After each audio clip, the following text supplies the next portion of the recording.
Good morning बच्चों। आज हम कक्षा 4 का पाठ शब्द विचार अपन ने पहले पढ़ा था। उसके अंदर अर्थ के आधार पर शब्द और उत्पत्ति के आधार पर शब्द। अब तीसरा आएगा आपके प्रयोग के आधार पर शब्द। ये दो प्रकार के होते हैं, विकारी और अविकारी।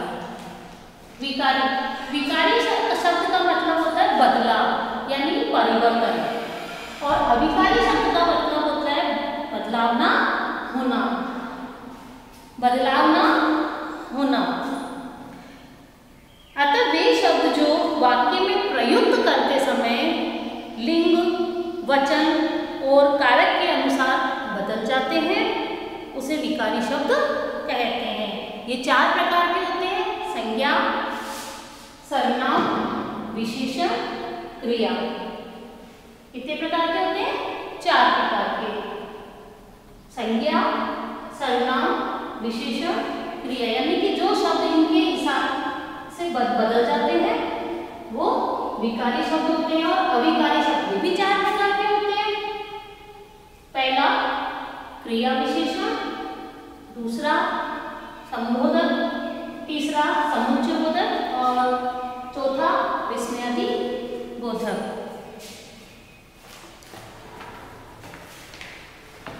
अब आगे विस्मयादि बोधक। अब बताएंगे आपको इसके आगे कि विकारी शब्द आपको मैंने बताया कि इसका मतलब है बदलाव होना या परिवर्तन होना। संज्ञा के हिसाब से संज्ञा होते हैं किसी का शब्द, कोई भी शब्द किसी व्यक्ति, वस्तु, स्थान या जगह के नाम को हम संज्ञा बोलते हैं। तो यानी कि उसका कोई शब्द, जैसे लड़की का अपन लड़कियों में वाक्य में लिखते हैं, लड़कियों ने ये किया, लड़कियां इधर आओ, तो लड़कियों और लड़कियां ये दोनों, लड़की से बदलाव हो गया लड़कियां और लड़कियों, तो वचन का बदलाव हो गया इसके अंदर। और दूसरा है विशेषण में पीला, तो पीला को वाक्य के हिसाब से हम बदल भी सकते हैं, पीला या पीली या पीले भी कर सकते हैं, पीली या पीले। आम पीले हैं, साड़ी पीली है, तो पीला शब्द विशेषण है, लेकिन इसको हम वाक्य के हिसाब से बदलाव भी कर सकते हैं। और सर्वनाम यानी कि वह है, ये है, उसे, उसको, उनको, तो उसके हिसाब से हम वाक्य के हिसाब से इसमें भी बदलाव कर सकते हैं। जैसे यह को हम ये भी बोल सकते हैं वाक्य के हिसाब से, और इसमें भी बोल सकते हैं। फिर आया आपके अविकारी शब्द। अविकारी शब्द के अंदर जिस शब्दों में वाक्य में प्रयुक्त करते समय कोई परिवर्तन नहीं होता उसे अविकारी शब्द कहते हैं। अविकारी शब्द की चार प्रकार के मैंने बताया, क्रिया विशेषण, संबंधबोधक, समुच्चयबोधक और विस्मयादि बोधक। तो अब आगे आपके क्रिया विशेषण, जो शब्द क्रिया की विशेषता बताता है उसे क्रिया विशेषण कहते हैं। यानी कि वह तेज दौड़ता है, पुनीत बाहर खेल रहा है, तो ये क्रिया विशेषण हो गई। इसके अंदर क्रिया विशेषण का वाक्य वह तेज दौड़ता है में क्या आएगा? क्रिया विशेषण तेज, क्या क्रिया कर रहा है? तेज दौड़ने की क्रिया कर रहा है, विशेषता बता रही है क्रिया की। दूसरा है पुनीत बाहर खेल रहा है, मैंने बोला, तो अब इसके अंदर पुनीत क्या कर रहा है? बाहर खेल रहा है, क्रिया की विशेषता बता रहे, खेल तो रहा है लेकिन कहाँ खेल रहा है? बाहर, तो ये क्रिया की विशेषता हो गई, यानी कि क्रिया विशेषण हो गया। दूसरा है आपके संबंध बोधक को हम पर्सन भी बोलते हैं। संबंध बोधक जो अविकारी संज्ञा या सर्वनाम शब्द के बाद लगकर उसका संबंध वाक्य में प्रयुक्त अन्य शब्दों के साथ करते हैं। जो अविकारी संज्ञा या सर्वनाम शब्द के बाद लगकर, संज्ञा या सर्वनाम शब्द का जो पहले सेंटेंस शुरू होता है, वाक्य शुरू होता है, उसके बाद लगकर उसका संबंध वाक्य में प्रयुक्त करता है, अन्य शब्दों के साथ करते हैं, उसे संबंध बोधक कहते हैं।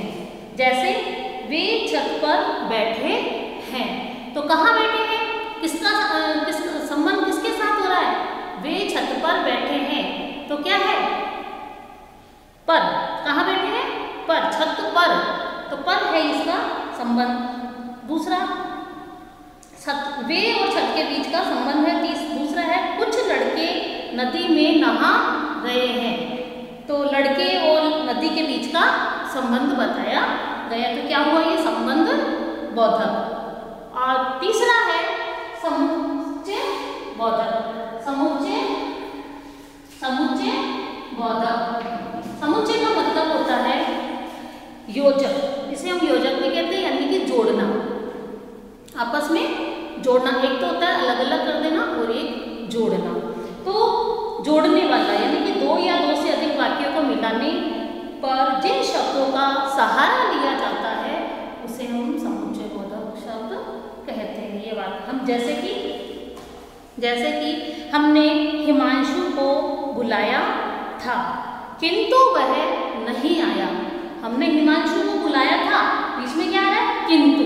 तो किंतु क्या हुआ समुच्चय बोधक। हमने हिमांशु को बुलाया था किंतु वह नहीं आया, तो किंतु क्या हुआ समुच्चय बोधक। इन दो वाक्यों को साथ में जोड़ रहा है। अगला उदाहरण देखिए, सविता और रेशमा अपना पाठ याद कर रही है। सविता और रेशमा, तो ये दो अलग अलग है, तो इन दोनों को आपस में वाक्य को जोड़ के बता दिया कि सविता और रेशमा पाठ याद कर रही। तो इसमें समुच्चय बोधक क्या हुआ और। समुच्चय बोधक कई होते हैं, किंतु मैं वहां गया किंतु वह नहीं मिला, उसने गलत कार्य किया परंतु वह मुझे ही डांट रहा है। तो परंतु, किंतु और उसमें क्या मतलब जो वाक्य को जोड़ते हैं, दो वाक्यों का मिलान कर देते हैं, वो क्या होता है समुच्चय बोधक, यानी कि जोड़ना, योजक इसको बोलते हैं। अगला आ गया आपके विस्मयादि बोधक चिन्ह। विस्मयादि बोधक चौथा, अब अभिकारी का चौथा विस्मयादि बोधक। जो शब्द या चिन्ह विस्मय होकर हर्ष, करुणा, दया, दुख, घृणा आदि मनोभावों को प्रकट करते वे विस्मयादि बोधक कहलाते हैं। अब आपने पढ़ा था विराम चिन्ह, जैसे विराम चिन्ह में विस्मयादि बोधक चिन्ह आता है और ये वाला लगाते हैं वाक्य जब भी लिखते हैं तो उसमें हर्ष होता है, करुणा होती है, दया होता है। तो जब हाय, अहो जब अपन लिखते हैं उसके बाद में ये वाला चिन्ह लगाते हैं तो वे विस्मयादि बोधक हो गया। जैसे अरे तुम यहाँ आ गए, तो अपन अरे लिखने के बाद में ये वाला चिन्ह लगाते हैं, इसको बोलते हैं विस्मयादि चिन्ह। अरे भी विस्मयादि है और चिन्ह भी, तो इन दोनों से प्रकट हो रहा है। अगर अरे नहीं लिखिए चिन्ह भी लगा हुआ तो उसको हम बोलेंगे विस्मयादि।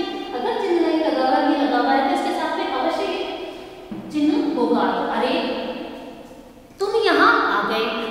फिर हाय के विस्मयादि चिन्ह है हाय लिखने के बाद में भी विस्मयादि चिन्ह, तो हाय भी विस्मयादि चिन्ह और ये चिन्ह है। हाय में बर्बाद हो गया तो हाय के बाद में विस्मयादि चिन्ह आ गया।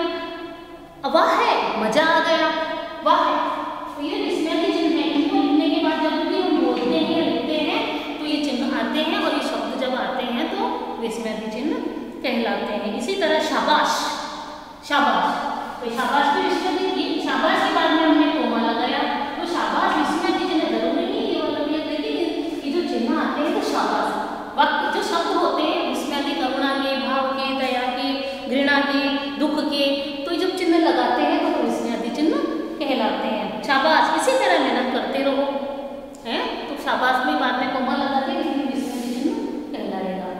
आज का टॉपिक अपना ये हो गया तीसरा। पहला अपन ने पढ़ा था वर्ण विचार, वर्णों पर अपन ने विचार किया था, पहला अर्थ के आधार पर, दूसरा उत्पत्ति के आधार पर, तीसरा प्रयोग के आधार पर। फिर अगला हम करेंगे रचना के आधार पर। Thank you.